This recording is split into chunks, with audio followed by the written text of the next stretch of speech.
We're Inshallah, let's begin. We're going to be talking about, different stories of the Sahabas, how they were as children, how they behaved with Prophet Muhammad ﷺ, and the lessons we learned from their stories and lives. Inshallah, let's begin with the dua. اللهم صل على سيدنا محمد وعلى آل سيدنا محمد وبارك وسلم عليه ربي اشرح لي صدري ويسر لي أمري واحلل عقدة من لساني يفقه قولي ربي زدني علما ربي زدني علما ربي زدني علما اللهم صل على سيدنا محمد وعلى آل سيدنا محمد وبارك وسلم عليه اللهم صل على سيدنا محمد وعلى آل سيدنا محمد وبارك وسلم عليه ألم نشرح لك صدرك ووضعنا عنك وزرك الذي أنقض ظهرك ورفعنا لك ذكرك فإن مع العسر يسرا إن مع العسر يسرا فإذا فرغت فانصب وإلى ربك فارغب بسم الله الرحمن الرحيم والعصر إن الإنسان لفي خسر إلا الذين آمنوا وعملوا الصالحات وتواصوا بالحق وتواصوا بالصبر اللهم صل على سيدنا محمد وعلى آل سيدنا محمد وبارك وسلم عليه. So I wanted to just start off with a little Zoom poll. So everyone, I'm going to release a question and I want you guys to all to participate, inshallah.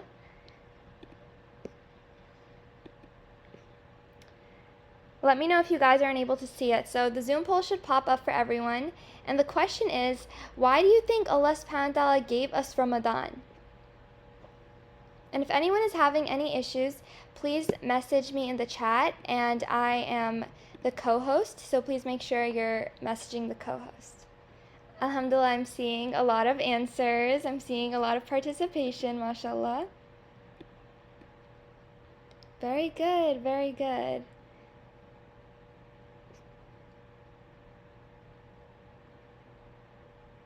Okay, mashallah. So for the most part, I see everyone got the correct answer, to help our hearts get closer to Allah subhanahu wa ta'ala. It's not to feel tired and hungry or to make life harder or to eat special food at night. Ramadan is a blessed month for us to get to know our Creator, for us to know our Maker, for us to get close to our Rabb, and for us to worship Him. And we're going to be talking more about the virtues of Ramadan and what it means and how we can behave and how we can improve our month, inshallah. Also, I just wanted to let you guys know that you guys are not going to be able to unmute yourself. So please just, if you have a question, message me in the chat to co-host, okay? So make sure you're messaging the co-host, Zainab Center instructor, okay? So you can't unmute yourselves.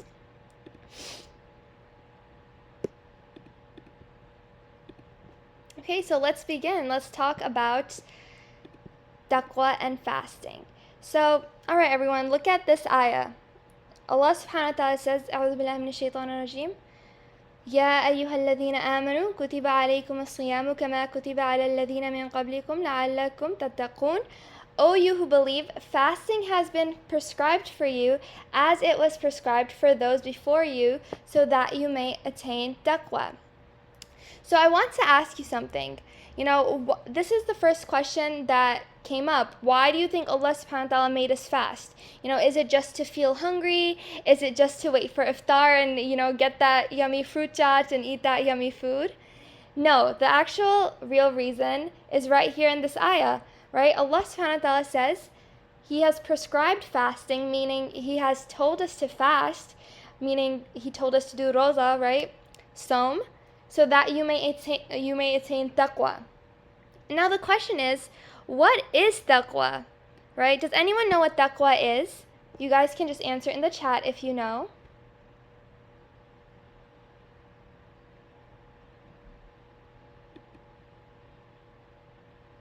Well, we're all going to learn together, inshallah. So taqwa means being aware that Allah subhanahu wa ta'ala is watching you in a good way. So it's like remembering that Allah subhanahu wa ta'ala is around even when no one else is around. So when you're fasting, no one can see inside your mouth, right? Technically, right? You could just have anything inside your mouth. You could, drink water secretly. You could secretly eat a snack. But we don't do that, right? We don't do that because we know that Allah subhanahu wa ta'ala sees us. And that feeling right there, which is, I won't do it because Allah subhanahu wa ta'ala is watching, that is taqwa. This is a very important word. So you guys should write this down in your notes. You guys should learn it, and you guys should inshallah, we should all attain it, inshallah. So Allah subhanahu wa ta'ala says, fasting was given to people before us too. It says, as it was prescribed to those before you, so that you may attain taqwa. And mashallah, I see some answers to questions. Taqwa is like a muraqabah mindset, mashallah, very good. So this means that fasting isn't something strange or new. Even in other religions, people fast. People fast for their health. They fast, to lose weight. But the difference is that we fast for Allah subhanahu wa ta'ala. And we have this whole entire month that He gave to us, this beautiful, beautiful gift. So we know Muslims fasted before us in the Prophet's time. Prophets fasted before us, subhanAllah. So Allah subhanahu wa ta'ala is reminding us, you're part of something bigger. You're part of a huge ummah. You're part of a amazing group of Muslims, right? Fasting connects us to generations of believers.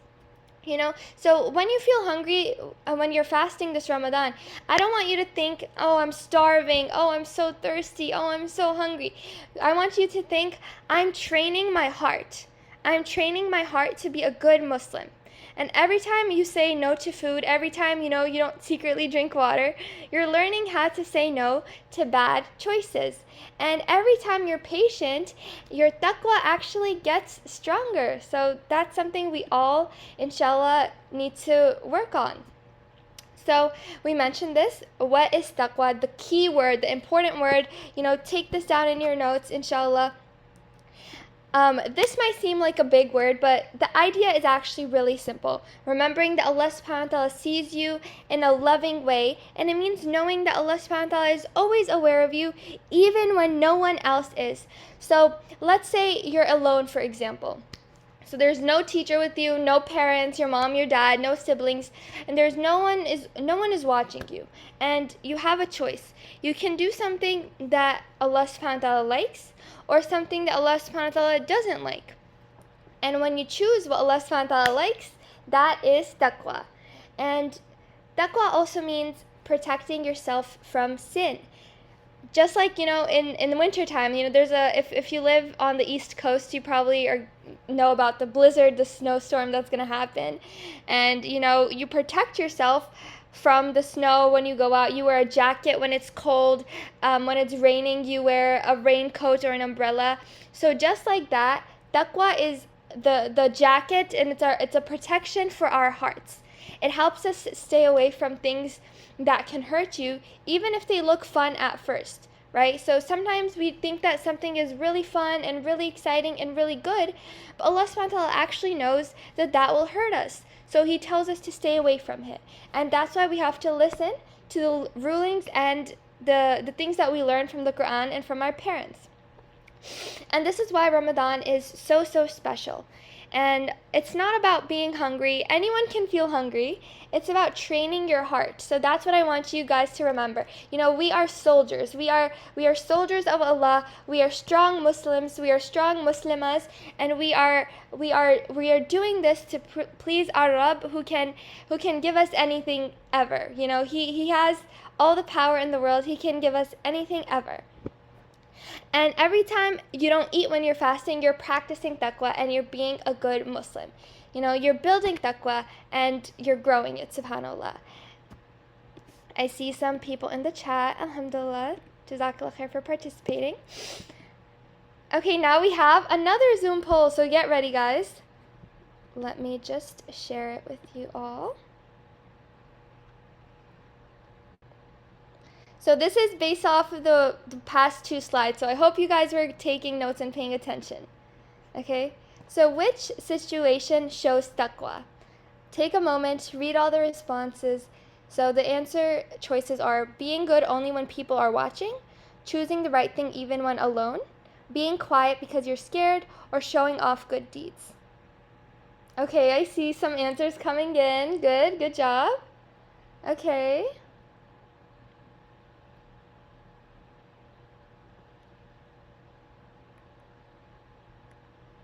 Okay, so for the most part, 90% of you guys got the correct answer.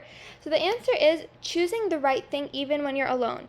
So it's not being good only when people are watching or showing off good deeds. We don't want to do that.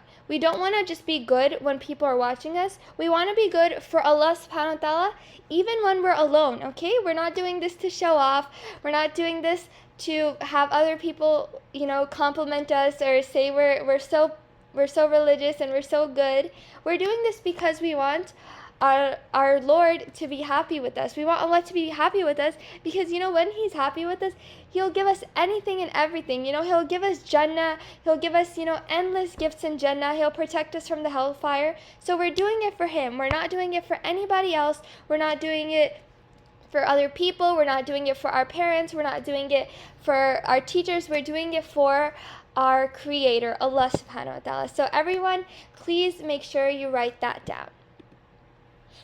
Okay, now let's move on to talking more about Ramadan. So I want to ask you guys a question. So who reads Quran at home? Answer in the chat. Who reads Quran at home? Just tell me yes or no if you read Quran. Okay, good job. Good job. I see yes. MashaAllah, you. Okay, good. A lot of people saying yes. Very, very good. Alhamdulillah. Oh, I'm so proud of you guys. You guys are reading. You read every day? Oh, subhanallah. That's so good. Yes, we should all try to read every day. You guys are doing amazing. Very good. Quran class every day. Very good. Quran class is really good. MashaAllah. Usually 2 juz per day in Ramadan? That's so much, MashaAllah. That is really good. May Allah subhanahu wa ta'ala accept our efforts. So, let me ask you guys something. Out of all the months in the year, not summer, not your birthday month, not winter, Allah subhanahu wa ta'ala chose Ramadan for something very, very, very special. Ramadan is called the month of the Quran. And in the Quran, Allah subhanahu wa ta'ala tells us, شهر رمضان الذي أنزل فيه القرآن هدى للناس وبينات من الهدى والفرقان. So the month of Ramadan is that in which the Quran was revealed, a guidance for mankind, and clear proofs of guidance and criterion. So this is the month when Allah subhanahu wa ta'ala first began sending the Quran down to the Prophet Muhammad sallallahu alaihi wasallam. So this is such a special month because Ramadan is the month when Allah subhanahu wa ta'ala spoke to us. Our Creator, the King of the heaven and the earth, the one who is all-powerful, all-knowing, this is when He sent His words down to us, to mankind, to talk to us. So just think about that for a moment. The Quran is not just a book. It's not just, stories. These are Allah's words. These are words of our amazing, powerful Creator.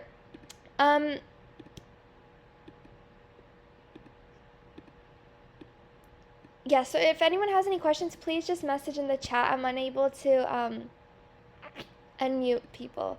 So the Quran is not just a book, they are Allah's words. And these words, they teach us how to live.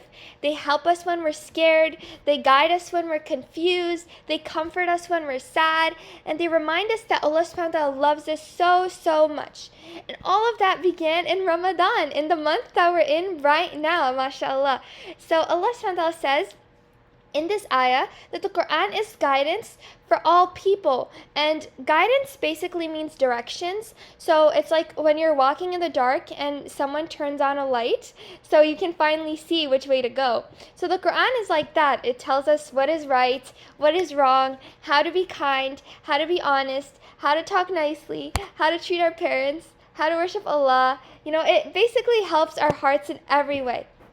And that's why Ramadan isn't only about food. Yes, we fast. Yes, we might feel hungry. Allah subhanahu wa ta'ala didn't make Ramadan for our stomachs. He made it for our hearts. He made it so our hearts become softer. When we fast, the Quran feels closer to us. We listen more. That's why Muslims try to read more Quran in Ramadan. And even if you can't do two juz per day, even if you can just do one short surah, if you can just read, قُلْ أَعُوذُ بِرَبِّ الْفَلَقِ, قُلْ أَعُوذُ بِرَبِّ النَّاسِ, any surah that you know, Surah Fatiha, Surah Kawthar, any surah, even listening to a surah, if you don't know how to read yet, even listening to a surah gives you so much reward. And Allah subhanahu wa ta'ala loves every small effort that we do. And, the some of the companions of the Prophet ﷺ that we're going to start talking about, they grew up loving the Quran, and they, we know stories of them as such, amazing and brave and strong people, but they started as children, just like you guys. So Ramadan is, we have to remember, is the month when Allah subhanahu wa ta'ala teaches our hearts through the Quran. So even a little Quran every day means that your heart is growing closer to Allah subhanahu wa ta'ala. Now, let's talk a little bit about forgiveness as Ramadan. I want you to think about something. You don't have to answer this, but just think about it. Have you ever made a mistake? Something that you regret, something that you feel bad about. Like maybe you talked back to your mom, maybe you didn't listen, maybe you hurt someone's feelings by mistake, you made someone cry. The thing is, we all make mistakes, and that's just part of life. But here's the amazing part that I want to share with you guys. The Prophet Muhammad ﷺ told us that Ramadan is a month where Allah subhanahu wa ta'ala forgives. He said, whoever fasts Ramadan with faith and seeking reward, his previous sins will be forgiven.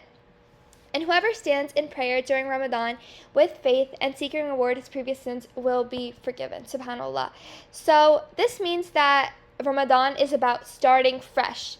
It's about wiping the board clean. It's about, starting with a clean plate, a clean board, a clean notebook, clean anything, right? Notice something important here. The Prophet ﷺ didn't say, this is a hadith, by the way, these are the teachings and the sayings of the Prophet ﷺ that we should all learn, we should all follow and understand.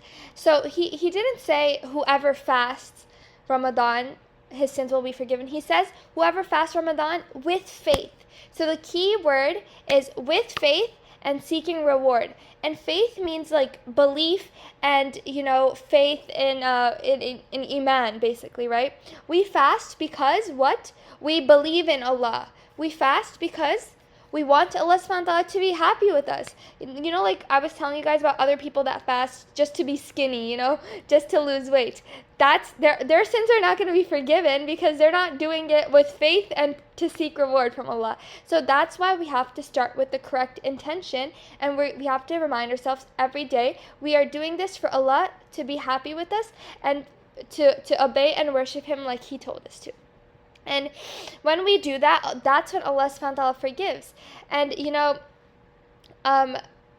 and the other hadith where it says whoever stands in prayer during Ramadan with faith and seeking reward, his previous sins will be forgiven. So stands in prayer, that means praying at night too, like Tarawih, right? So tell me in the chat, how many of you guys prayed Tarawih? I want to know, how many of you guys have prayed Tarawih before?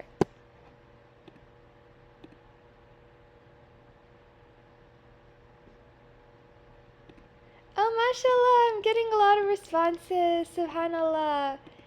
Very good. So many of you guys have prayed Tarawih. That is, oh my gosh, someone prays all of it every day? Subhanallah, that is amazing. Oh my gosh, I'm so proud of you guys. You guys are so good. Subhanallah. And, even if you haven't prayed yet, there's still so much time. We still have so many days of the month left. You can still start praying now. Even if it's just 2 rakahs. We know there's 20 rakahs. If you can pray all of them, that is so, so cool and so amazing. But if you're tired and you can just start with 2, even that is very good, right? Allah sees your effort, and then the next day maybe you can pray 4, and then maybe you can pray 6. When you don't have school, maybe you can pray all 20. So the key point is that Allah subhanahu wa ta'ala loves it when you try. And Ramadan becomes a month where you can say, oh Allah, I want to do better. And Allah subhanahu wa ta'ala says, I forgive you. Please ask me what you want. Right? Subhanallah. So basically, I want you guys to understand Ramadan is the month of second chances and starting new. And it's like a garden that, you plant seeds and you watch them grow. And every day it's growing and you're seeing a beautiful, beautiful garden full of your good deeds. Subhanallah. Let's talk a little bit about the rewards in Ramadan. So this one is really special, so please listen. The Prophet ﷺ told us, whoever gives food to a fasting person to break his fast will have a reward like his without reducing the reward of the fasting person. So let that sink in. Think about that for a minute. So basically what that means is if someone fasted all day and you help them break their fast, maybe you didn't fast that day, but you help someone else break their fast, Allah gives you a reward too. Subhanallah. And here's the amazing part. It's not like their reward gets smaller, but you both get full reward. Subhanallah. That's how generous Allah is. That's how kind and nice Allah is. And now I want to ask you something. Like, think about this. Do you think you have to cook a huge dinner to get this reward? Do you think it has to be some fancy food that you have to give to get the reward?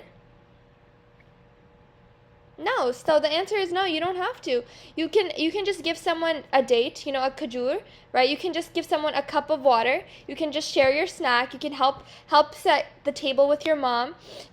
Sometimes if our grandparents or parents ask, "Oh, Muhammad, pass me a khajur," or Aisha, please give me the water. So you're giving food to someone who is fasting to break their fast, and you're going to have so much reward. So we should just try, even if your parents don't ask you, before they break their fast, we should just secretly just go and we should set up like dates and khajur and water for them, and we should say like, please open your fast with this, so you both can get so much reward.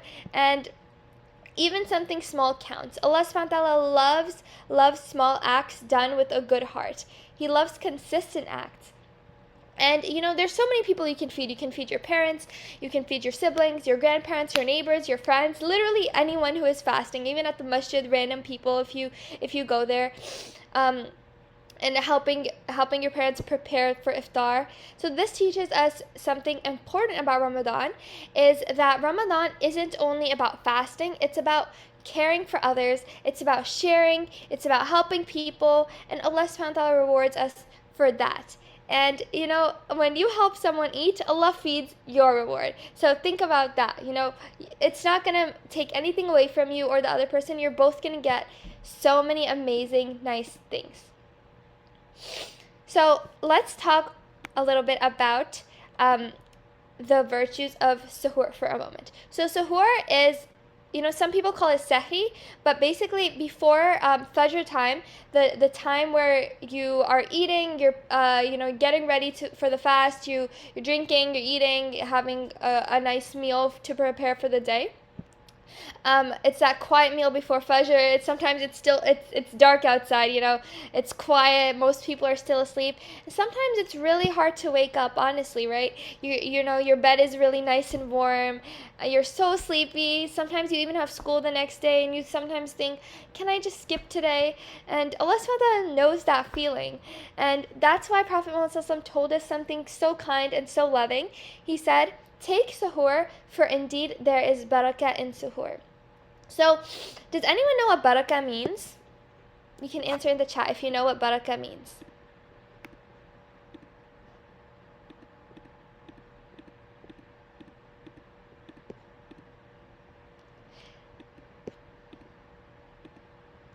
Yes, I see some really good answers. Yes, barakah means blessings. Exactly. Barakah are blessings. It means goodness that grows. It means help from Allah subhanahu wa ta'ala.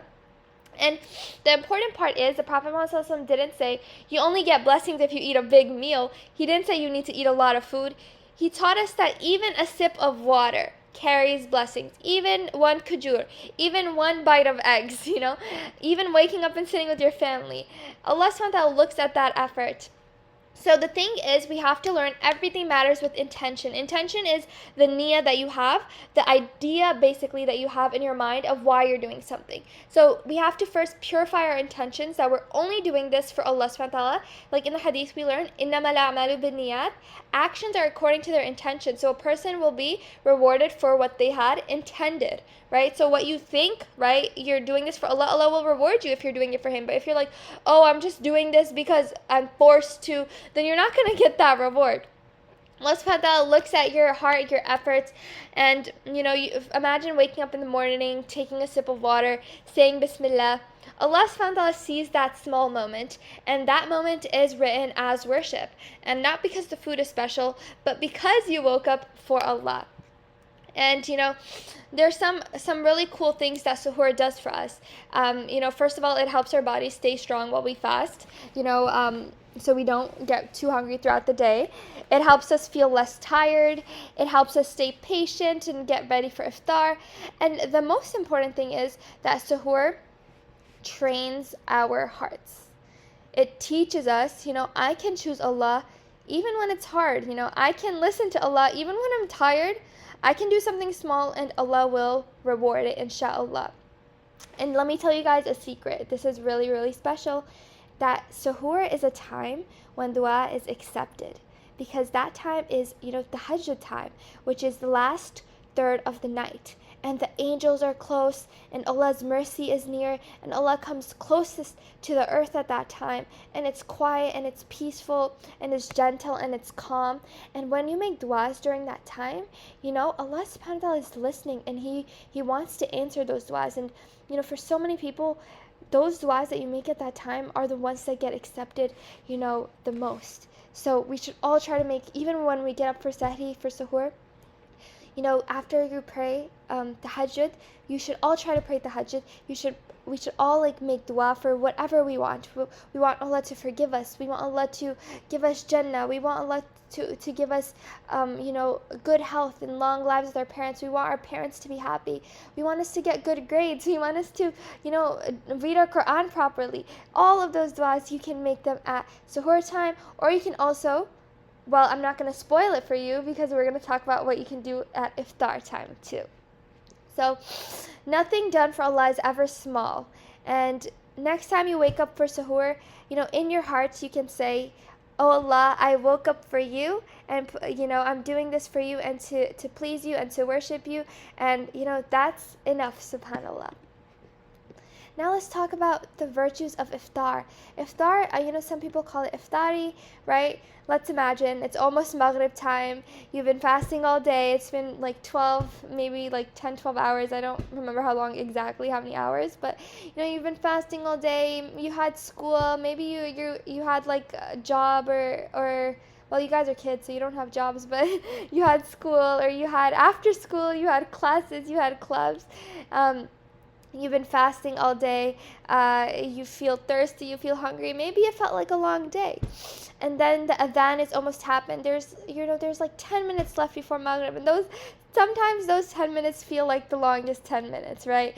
So the moment right before you take your first bite, that moment is so, so special. I want you guys to always remember this. Prophet Muhammad ﷺ said, close to the meaning, that there are 3 people whose supplication, meaning dua, there are 3 people whose dua is not rejected.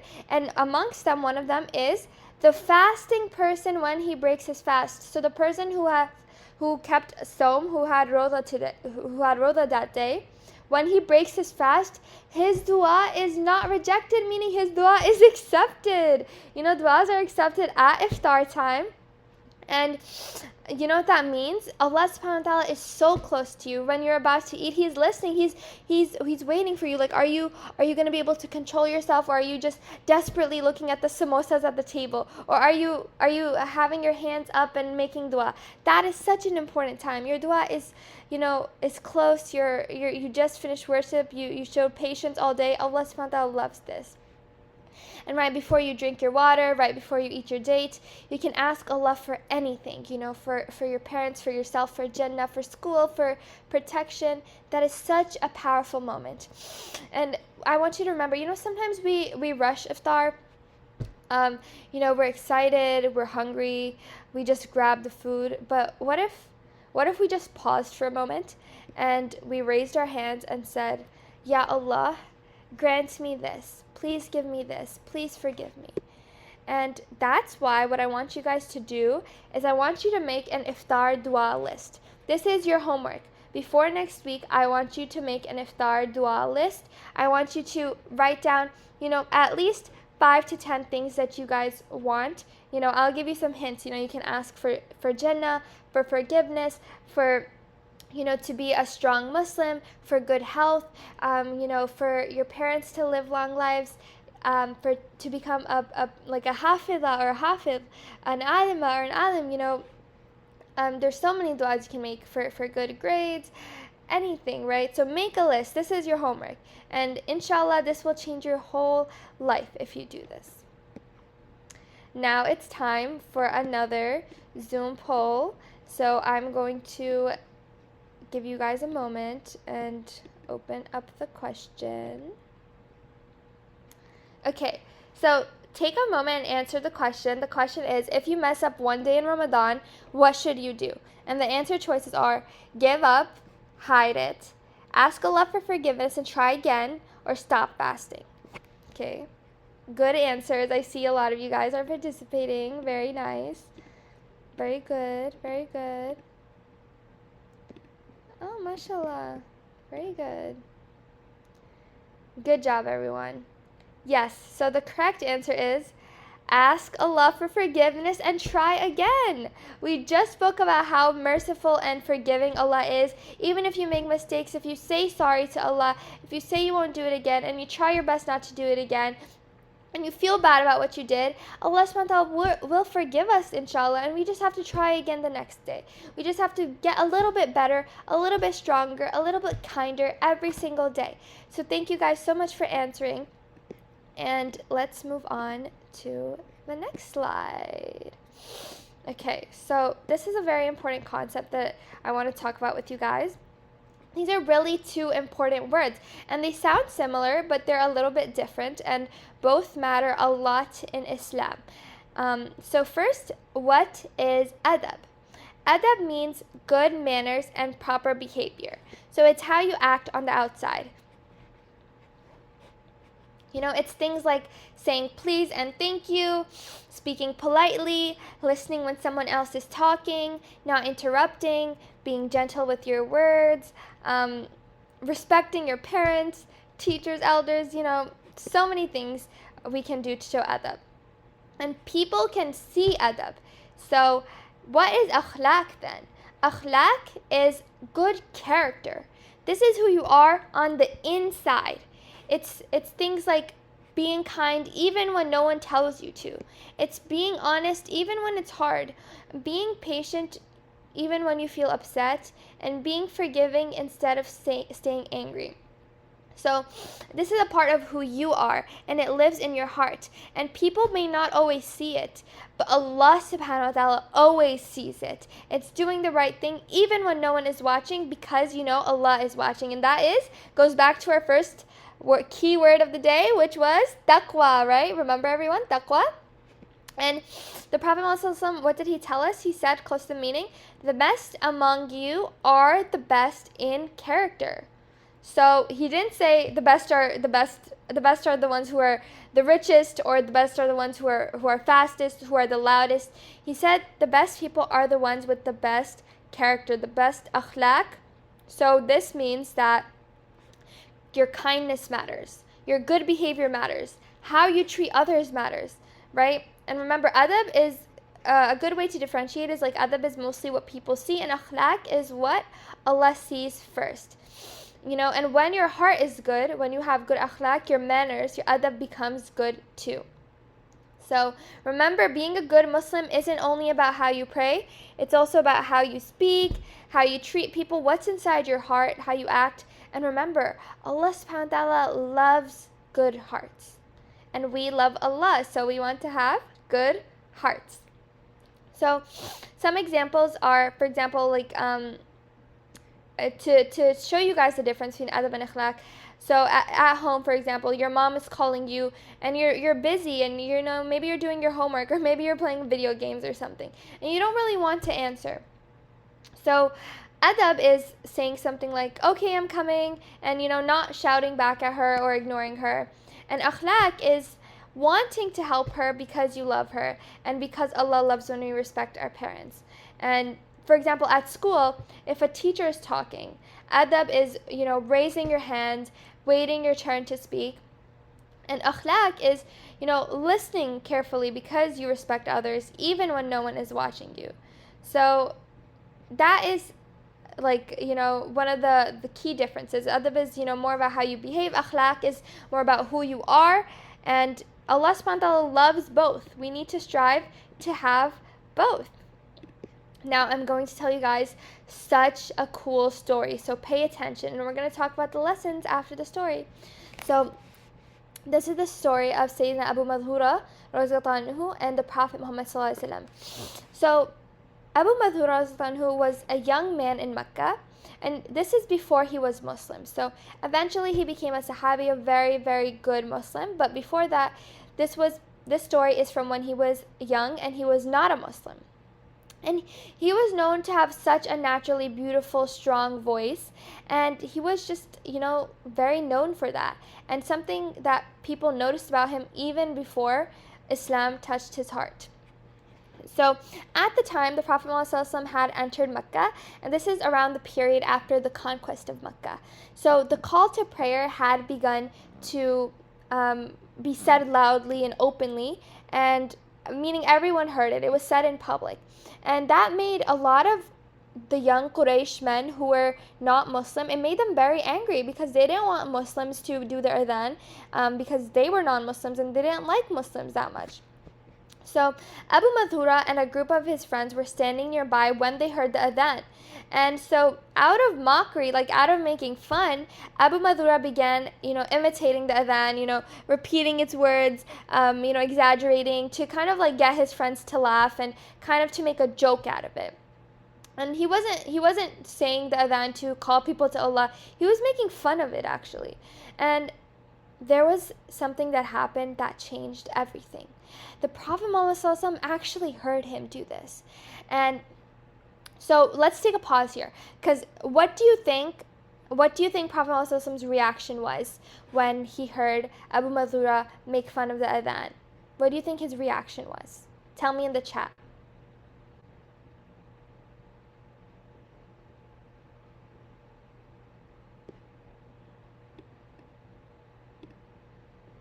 Okay, I see someone saying disappointed. Okay.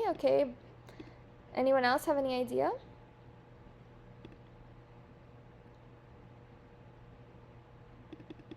He might have not been shocked because he wasn't Muslim, although he might be upset and angry. Okay, I'm seeing shocked, sad. Oh my God, you guys are all giving good answers. So let me tell you guys a secret. Disappointed but amazed at how good his voice was. Valid, okay. So let me actually tell you what his real reaction was. And this is really unexpected and cool. So the Prophet ﷺ, he didn't yell at him. He didn't punish him. He didn't get mad at him or shame him in public. Instead, he called him quietly and he calmly asked, he said, which of you was calling out? Who was the one who was doing that adhan mockery? Who was the one who was imitating the adhan? So everyone in the group became quiet, and then, Abu Madhura, he eventually admitted, it was him. And the Prophet ﷺ looked at him, and instead of getting angry, he said something unexpected. He said, come here. He called him to him, bring him to me. And later on, we learned that Abu Madhura was actually really scared because he thought he was going to get punished really badly. But when he stood in front of Prophet ﷺ, something totally different happened. And this was the touch that changed his heart, essentially. The Prophet ﷺ placed his blessed hand on Abu Madhura's chest, and he said to him, repeat after me. So he began slowly teaching him the adhan, word by word, correct thing. And this time it wasn't a mockery. This time it was guidance. And Abu Madhura said that when the Prophet ﷺ placed his hands on him, something completely shifted inside his heart. The same voice that he was using to make fun of the adhan before was now being shaped for Allah subhanahu wa ta'ala. And the Prophet Muhammad ﷺ told him, you have a beautiful voice. Call the adhan. And then after that, it's so cool. He made him the official muadhin of Mecca, meaning he became the official person who called the adhan of Mecca. And that is such a cool honor. That is such an amazing honor that he got. He's so, mashallah, lucky. And there's so many lessons that we learn. I have them on the slides. The first one is that Prophet ﷺ was kind to children even when they made mistakes. Abu Madhura was young. He did something wrong. He made fun of the adhan. But the Prophet ﷺ didn't shout at him. He didn't embarrass him. He didn't push him away. Instead, he was very calm and gentle. So I want you guys to remember, if you make a mistake, it doesn't mean you're a bad person. It just means that you need guidance. And the second thing is, The Prophet ﷺ looked at the heart, not only at the action. Other people, like I asked you guys, what do you guys think would have happened? Other people might have seen a boy making fun, but the Prophet ﷺ saw potential.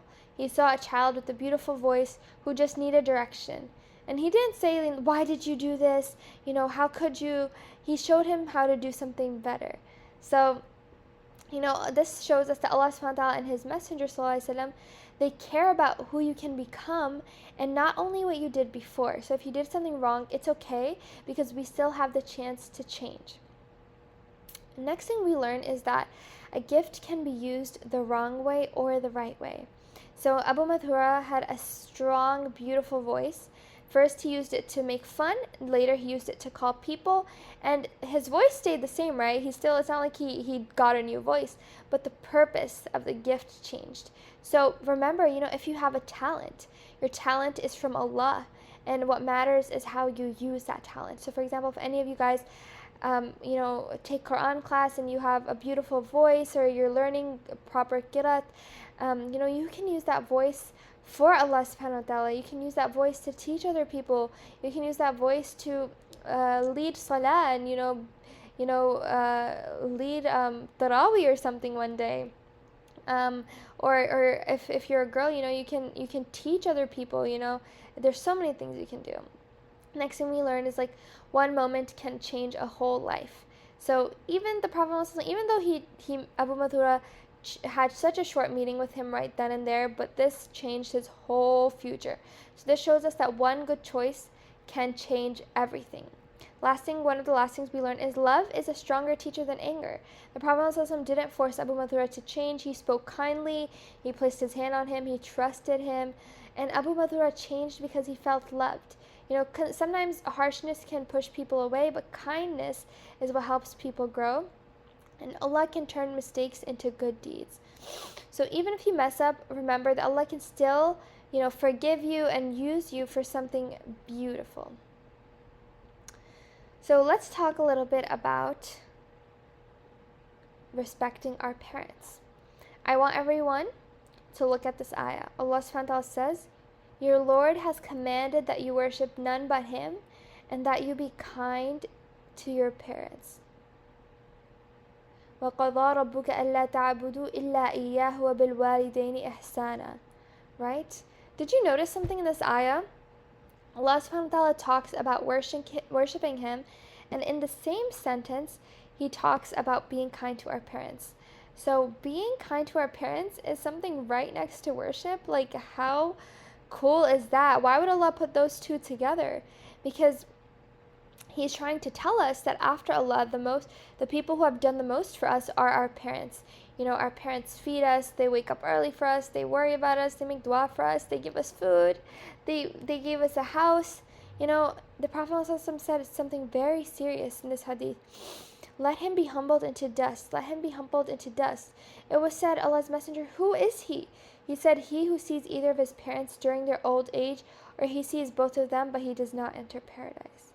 So basically, he said, this sounds like a little bit hard to understand, but what he's trying to say is, this is about a person who sees their parents reach old age, and he still doesn't earn Jannah through serving them. And that person has lost something huge.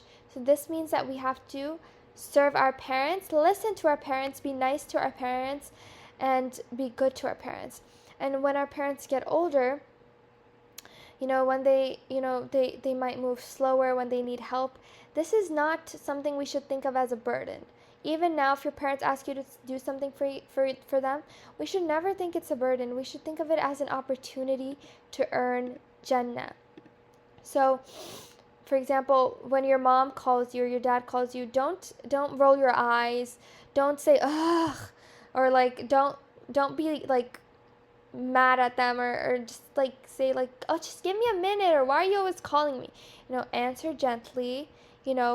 Have a polite tone. Say yes, Ami, yes, Abu, whatever, yes, Mama, whatever you call your mom. Yes, how can I help you? Please, let me do this for you. Respect your parents. And that's because Allah chose them for you. And serving them is one of the fastest ways to earn Allah's pleasure. Even a smile, even saying Jazakallah khair, even giving water.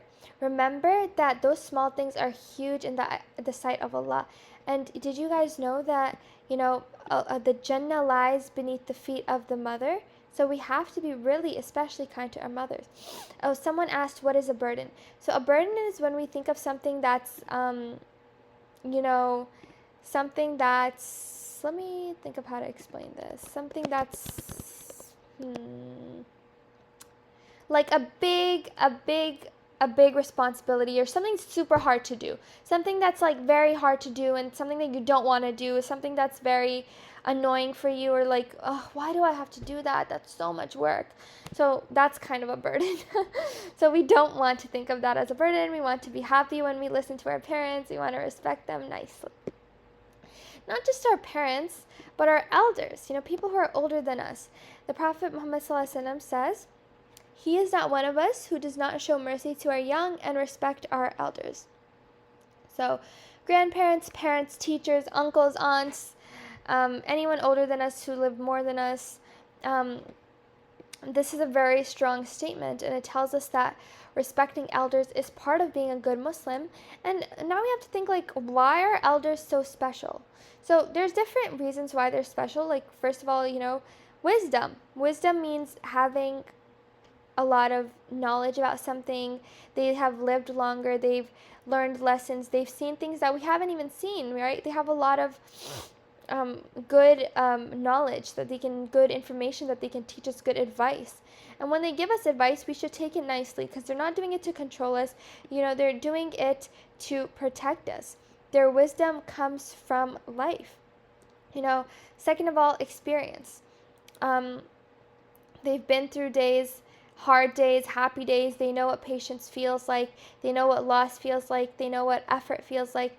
That experience makes their words valuable, even if we don't fully understand it yet. They can teach us so many things, right? So the third thing is stories. They have stories of family, stories of faith, stories of struggle, strength. And when we listen to elders, we're learning about our own past, our own history, our own, basically who you are. And another thing is du'as. This is a big one. This is actually the most important one, actually. The dua of our parents and elders is powerful. And when they make dua for you with love, Allah listens. And especially your mom and your dad. Like, when they make dua for you, oh my gosh, Allah subhanahu wa ta'ala listens to that very quickly. And that's why we should always be kind to them, be respectful to them, and always be helpful to them. Don't interrupt them when they need help. When they, when they need help, offer it. And when we respect them, we're pleasing on Allah. And Allah subhanahu wa ta'ala loves a heart that shows respect. Right? SubhanAllah. So we have to remember that we always have to be good to them. Even if they don't understand us. There was a student who asked, what if our parents don't understand us? So the thing is, we should definitely try to communicate with them. We should try to, explain our point of view, but we also have to remember to respect them. Like, we can never be rude to them. We can explain, our circumstances, and but remember, they lived more than us. They're older than us. They have more experience. So sometimes we think that they're being mean, but they actually know what's best for us, because Allah subhanahu wa ta'ala gave them that knowledge. And Allah subhanahu wa ta'ala taught us to be good to our parents. Sometimes if it's very hard, you can make dua to Allah, like, Ya Allah, please, like, help my parents understand me. Help my parents, think of this the way I do, and soften their hearts. So that's something we can do. But we can never be rude. We can never be mean, and we can never say hurtful things to our parents, because our parents, our mom, she carried us for 9 months. She struggled so much. She put so much strain on herself, mentally, physically. We can never repay that. Our dads, he works for us, provide for our family. If we were on the streets, who would take care of us? Our parents do so much. So we always have to remember to be kind. We always have to remember to be kind. So let's talk about some ways that we can show respect. So we can show respect by saying salam first, letting elders speak first, listen without interrupting, using kind words, never arguing loudly. And I want to take a moment, if you guys have any other ways that we can show respect, I want you guys to share that in the chat. How else can we show respect to our elders?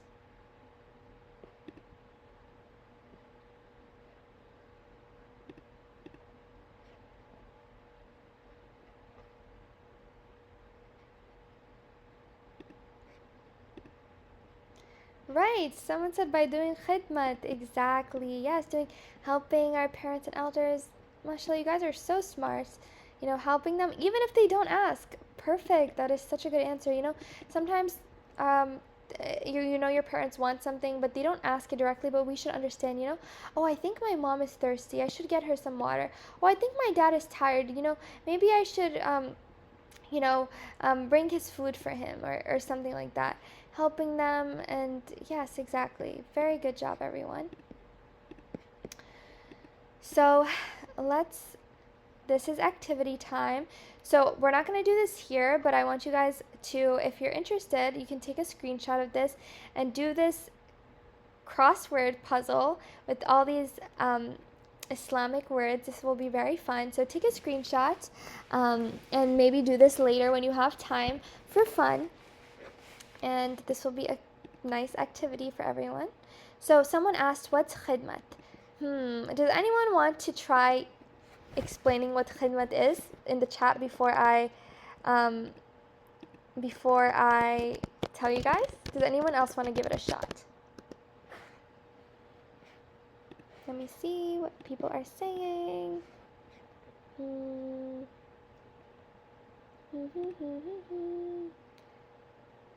Helping, cleaning, be kind, respect, helping them cleaning, helping them take care of someone. All these are really good answers. Exactly. So khidmat basically means using your time, your energy, and care to help someone without wanting a thank you or a reward or expecting them to praise you.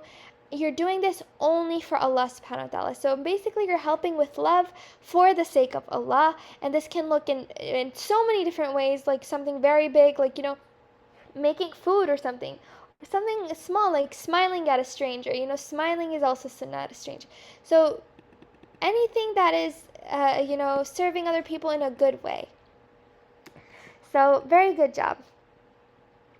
Okay, I'm going to scroll now. I know there's some students who asked to wait a bit, but hopefully you took a screenshot, because I have to scroll, because I have to go to this next amazing story. So let's talk about another very amazing Sahabi.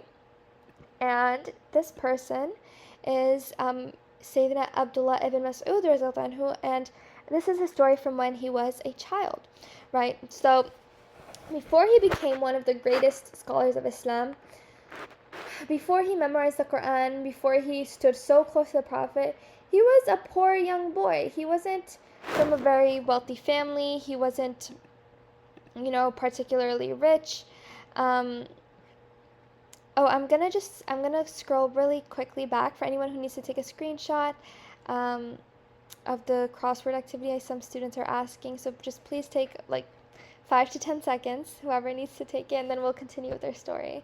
And guys, this workshop will be posted on the Zainab Center YouTube channel later within the next couple of days. So hopefully before next week, if you are unable to take the screenshot now, you can access it through YouTube, and you can just pause the video and work on it then.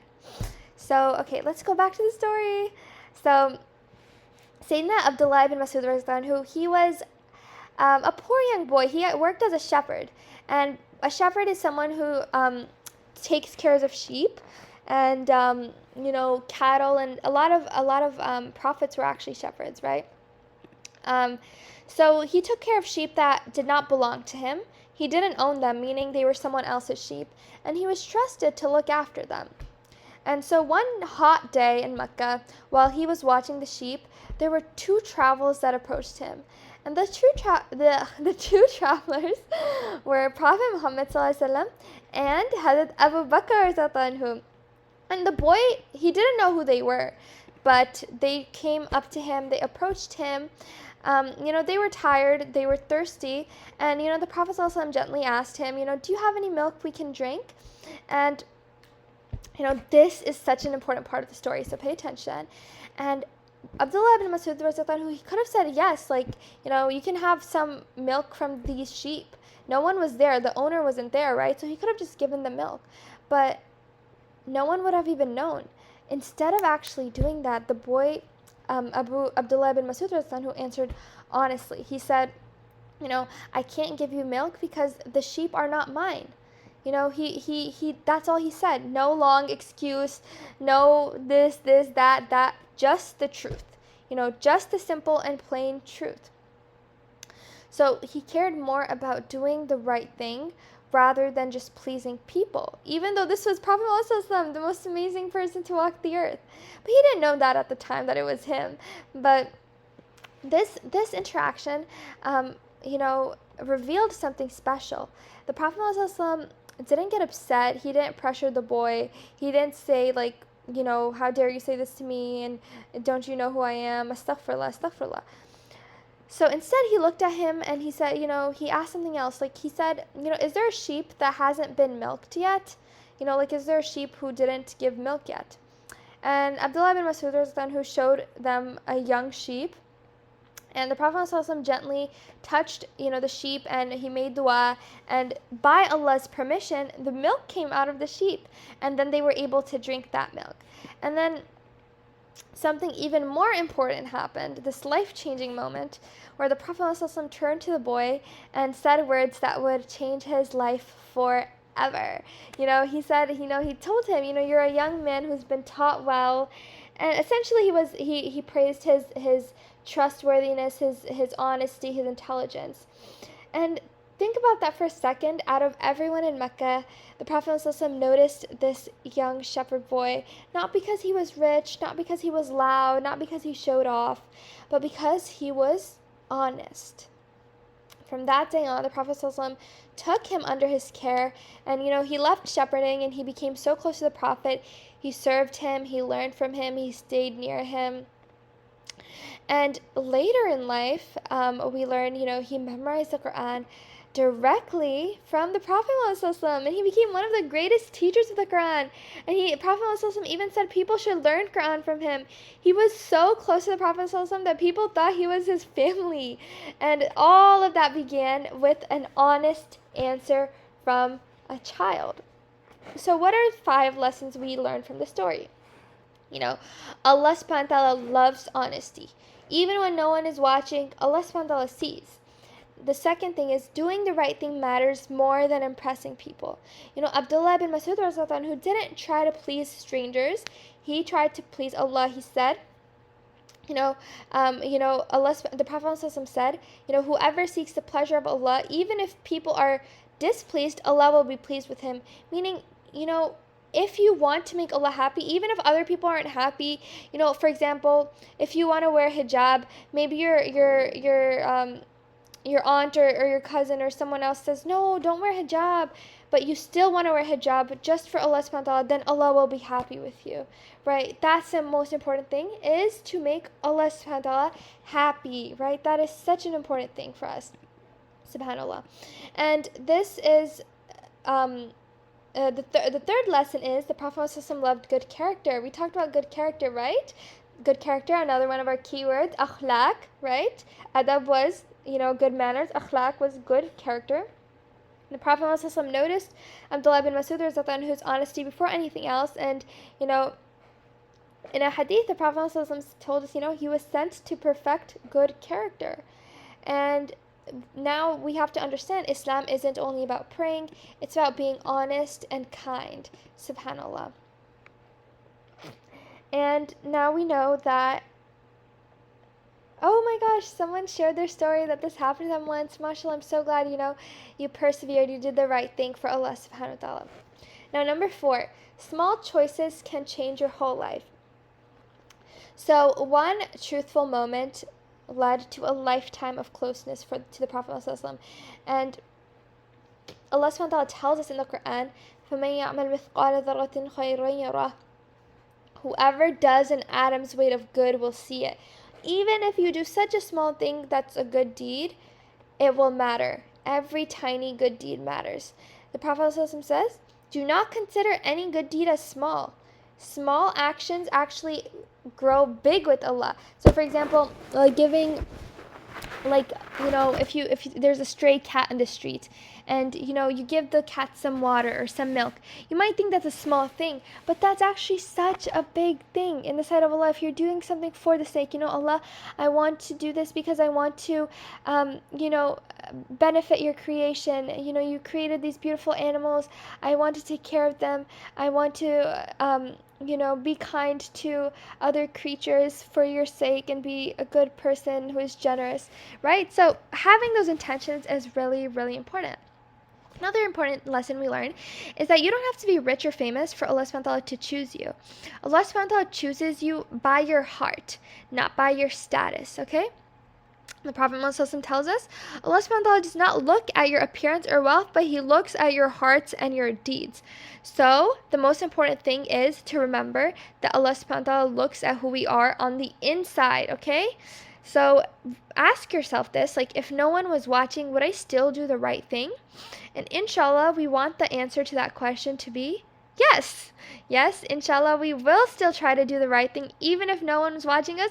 That is part of being a mu'min, a believer, of having taqwa. Remember, guys, I'm going to keep repeating that word. I want you guys to remember it, inshallah.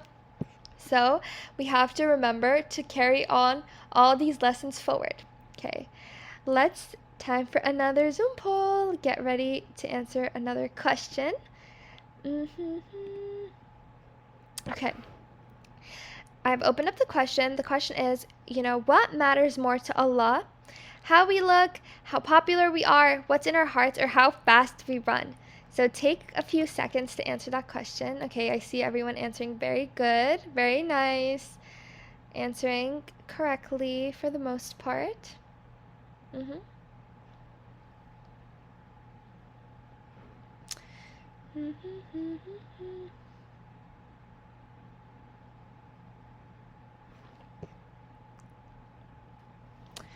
Right, so the correct answer is what matters more to Allah is what's in our hearts.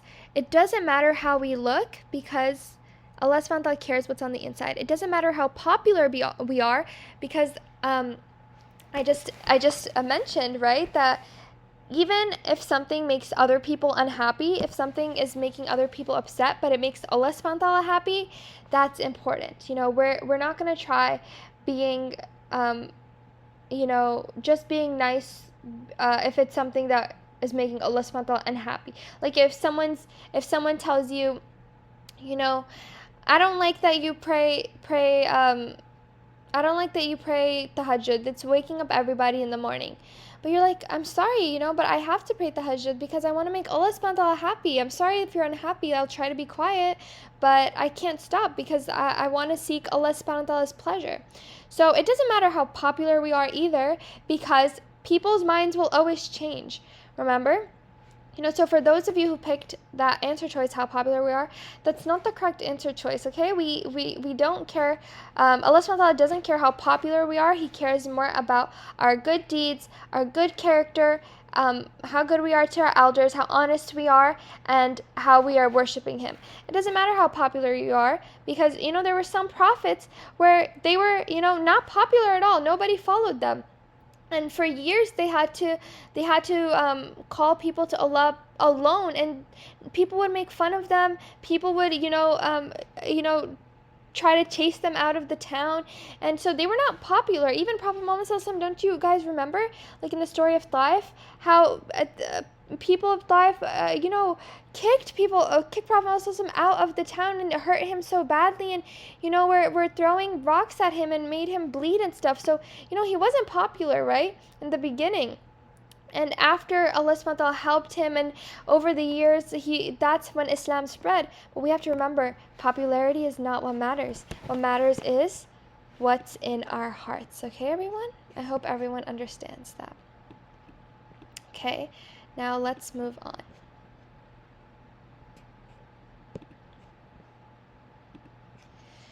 Okay, so let's talk about something very important. honesty. So Allah subhanahu wa ta'ala tells us in the Quran, Ya ayyuhalladhina amanu taqullaha wa kunu ma'as sadiqin. O you who believe, fear Allah and be with those who are truthful. That means Allah subhanahu wa ta'ala wants us to stay close to people who tell the truth. Why? Because truthfulness protects your heart. And the people you hang out with influence who you are so much. Have you ever noticed that, when you're around pious people who are doing good deeds, it encourages you to do good things too. For example, if everyone is reading Quran and everyone is talking about Allah, it makes you want to do that too, and it makes you want to become more close to Him. Whereas if people are doing bad things, if someone is like in school, for example, they say like don't hang out with the bad kids, someone who is, always like hitting other people or lying and stuff like that. You are who you hang out with. So we should always hang out with people who are God-fearing, who have taqwa, who are doing good deeds, and who are truthful. Like Allah subhanahu wa ta'ala tells us here, وَكُونُوا مَعَ الصَّادِقِينَ, be with those who are truthful. And then the Prophet ﷺ said something very powerful. He said, truthfulness leads to righteousness, and righteousness leads to paradise. SubhanAllah. So think about that like a path. First step is to tell the truth. Second step is you become someone who does good. And eventually, after many years of doing this, inshallah, the final step will be Jannah, right? It starts small, but it ends big, right? So let's make this real. So imagine, think about the situation. So imagine you broke something at home, but nobody saw. And, everyone is wondering who did it. You could lie and say, oh, I didn't do it. Or you could say the truth and say, I'm sorry, it was me, it was an accident. The truth is, when you actually say what really happened, when you're honest, your heart actually feels lighter. And when you lie, your heart actually feels heavy. And you know why that is? That's because Allah subhanahu wa ta'ala created us to love the truth. He created us to be honest. And when you lie, then you have to lie even more to cover up that lie, and then you have to lie even more to cover up the second lie, and then lie to cover the third, and then it just becomes so much lying. And when you lie, such a disgusting smell comes out of your mouth. This is what we learn from the Prophet ﷺ, like such a disgusting smell comes from your mouth that the angels run so far away from you because your mouth just smells so disgusting after you lie. Even if we can't smell it, but the angels can smell it. So imagine how bad that is, right? So we don't want to lie, especially about small things, right? We don't want to lie at all. So, for example, if you forgot to do your homework, your teacher asks you why. If you could lie and make up a story, or you could be honest and say, I'm sorry, I genuinely forgot. It could feel scary in the moment, but telling the truth makes you strong inside, and it makes Allah happy with you. Right? And the Prophet also said that a person keeps telling the truth until they are written with Allah as a truthful person. So that means every time you choose honesty, Allah writes something beautiful for you, and you are building your path to Jannah, right? And honesty doesn't mean that you're perfect, but it means that you're brave enough to admit, when you're wrong. And it means you care more about pleasing Allah rather than just trying to avoid trouble. And if you want to walk towards Jannah, we have to start with the truth, even when it's hard, especially when it's hard, because Allah subhanahu wa ta'ala loves truthful hearts. Okay, now, let's break this down. So when you hear the word honesty, these are some of the things that could come to mind, right? First, telling the truth, saying what really happened, even when it's uncomfortable, even when you might get in trouble, and, that makes your heart grow stronger. Second, not lying. Sometimes people lie to avoid getting in trouble, to avoid consequences. Sometimes they lie to look better, they lie because they're scared, but lying actually creates more problems, and it leads to more lies. And honesty actually stops the problem right away, and you're not tricking, right? You're not tricking people. Not cheating. Honesty means not cheating, even in school, okay? Not copying homework, not looking at someone else's test, not pulling out your phone during the test, even if everyone else is doing it, because honesty isn't about what others are doing, it's about what Allah subhanahu wa ta'ala sees.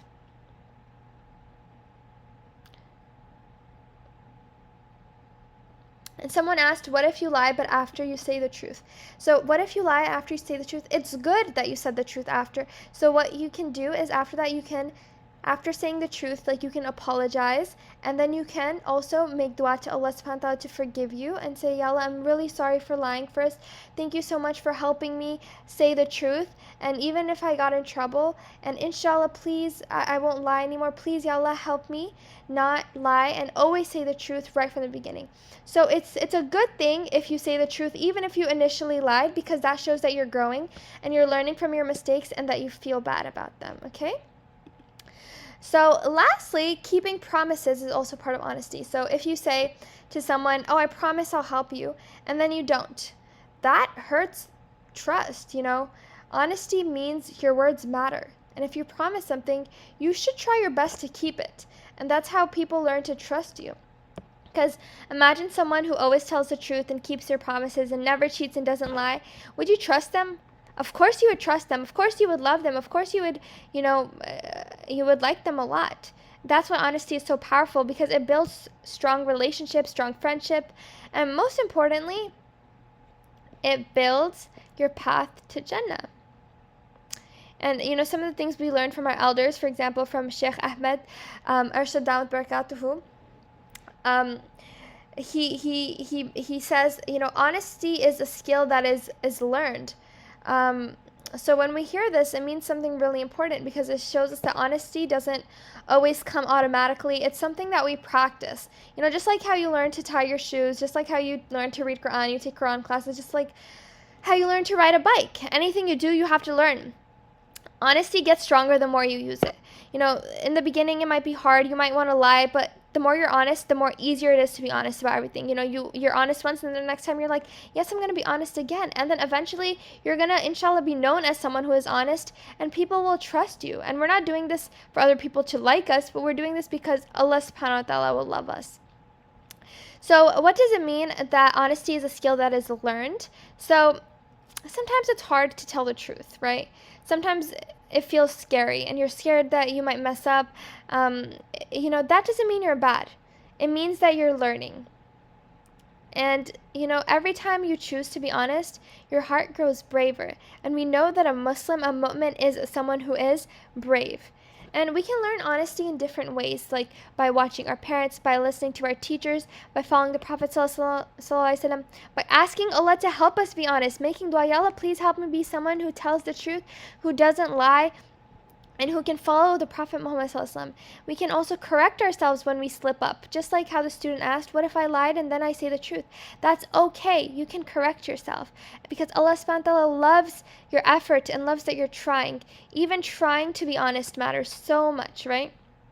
Next time you try, it becomes easier. Every single time you are honest, it becomes easier. And every honest choice is a step closer to Allah, and we want to be the closest to Allah subhanahu wa ta'ala as possible. So here is a Ramadan checklist that I want you guys to take a screenshot of, and it's asking you many things, setting some personal goals, like what have you been doing well, what is one thing from the list that you'll start this week. So 1, 2, 3, 4, 5, 6, 7 are all the days of the week, right? So Monday or Sunday you can start for 1, so you can start today actually. So did you pray Fajr? You can put a check mark.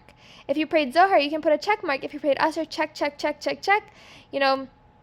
Did good deeds, helped mom and dad, read loads of Quran, learned a new story. We're learning new stories today. You can put a check mark there. And then at the bottom you can add your own things if you want to add something for yourself, and then you can do checks. I hope, inshallah, that by and every week you can erase and you can start again.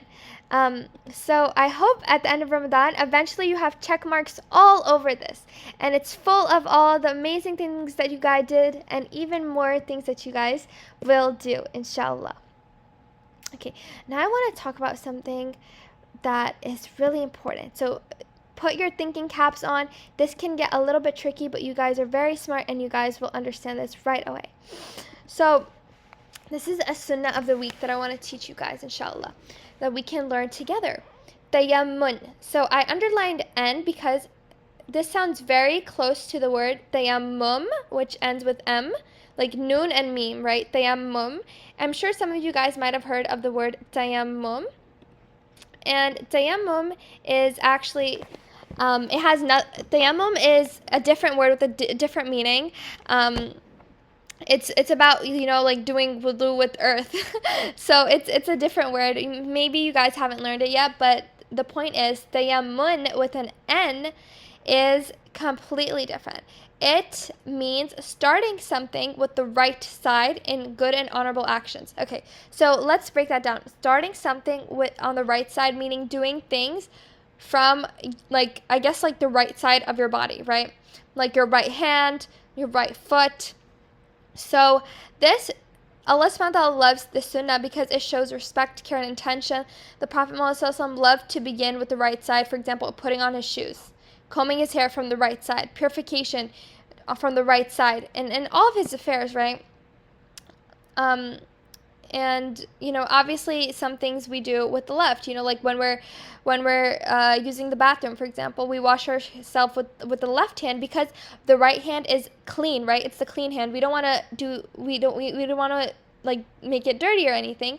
But for other good deeds, right, for good things, we want to always start with the right part of our body.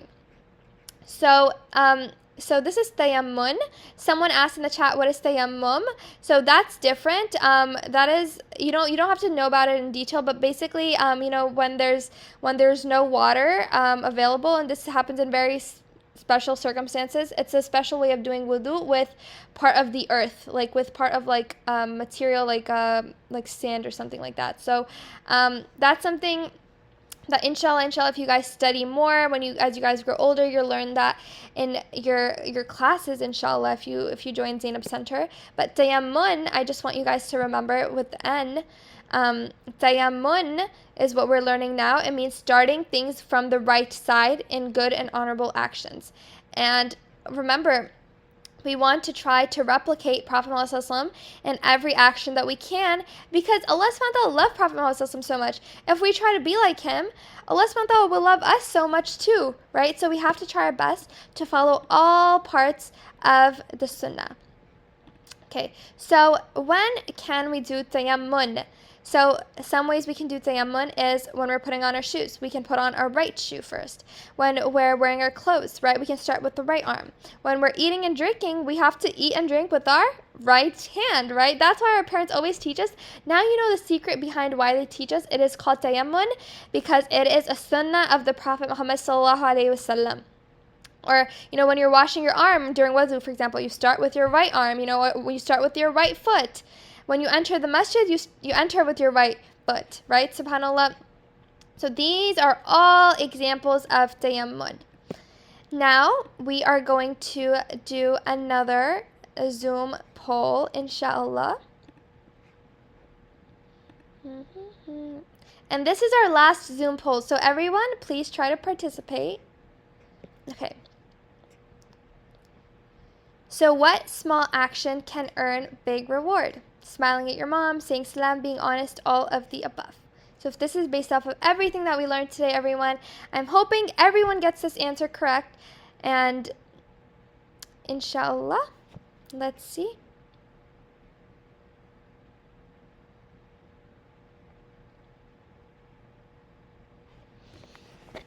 Okay, I'll give you guys a few more seconds to finish.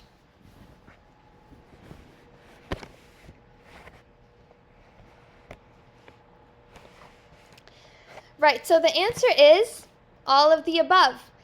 Obviously smiling at your mom can earn big reward, but saying salam also can earn big reward, and being honest can also earn big reward. So, if you picked any of the answers, you are correct technically, but the best answer is all of the above, right? So we should try doing all of these good deeds to earn big reward from Allah subhanahu wa ta'ala, especially at special times. Make dua during suhoor time, iftar time, and Allah subhanahu wa ta'ala will inshallah accept it. So now we have come to, alhamdulillah, the end of our workshop today. And as we end our journey, we ask Allah subhanahu wa ta'ala to accept our efforts, increase our love for Ramadan, help us carry these treasures beyond this month. Forgive us for any of our mistakes that we made. Forgive us for any shortcomings, anything that may have happened during this session. to make our Ramadan so fruitful, so exciting, so good, and allow us to carry on all the good deeds that we learned this month and all the sunnahs that we learn, all the stories that we learn, allow us to implement every single thing we learn, allow us to become such strong Muslimas that we're so proud to be Muslim. We're very respectful to our elders, to our parents, we're very honest, we're very kind, we have good akhlaq, we have good adab, we have strong taqwa, we follow sunnahs, we follow tayammun, right? We do all these good things. Everything that we learned today, we want to follow it, inshallah. So before we end dua, inshallah, if anyone has any questions, please put them in the chat. I do want to tell everyone that we have our children's workshops every Sunday, inshallah. It should be from 3 to 4 p.m. inshallah. So mark your calendars. This is for, more younger kids. We also have the workshops for the older kids. If you have any older siblings or your moms who want to join. And those are on Saturdays, 3 to 4 p.m. 3 to 4:30 actually. 3 to 4:30 actually. So that needs to be corrected. But 3 to 4:30, just like today. So next Sunday, inshallah. And we will be so excited to see you all again, and tell your friends, tell everybody, tell your cousins, inshallah, to join. Inshallah, remember us all in your du'as. Make dua for each other, right? When you make dua for another believer, Allah subhanahu wa ta'ala makes it easier for your dua to be accepted. So let's all make dua for each other. Please remember us in your du'as, inshallah. The Zoom links should be shared via email, and I think the coordinator will also put them in the chat right now, the Zoom link for the students who are asking. So inshallah you can get that just like the one that you got this week. The flyer is shared, so if you have access to the flyer, you can copy paste the Zoom link that's in the group chat right now. You can just copy paste it, same link every week. So inshallah, let's raise our hands for dua. اللهم صل على سيدنا محمد وعلى آل سيدنا محمد وبارك وسلم عليه سبحان ربك رب العزة عما يصفون وسلام على المرسلين والحمد لله رب العالمين الحمد لله رب العالمين برحمتك يا أرحم الراحمين آمين جزاك الله خير وأحسن الجزاء في الدارين. Thank you all for coming. Thank you all for learning. Thank you all for answering questions, participating. If anyone has any last questions, please text them in the chat. I'm unable to unmute you guys for anyone who had their hand raised. Jazakallah khair, everyone. See you, inshallah, next week for whoever will be teaching that week, inshallah.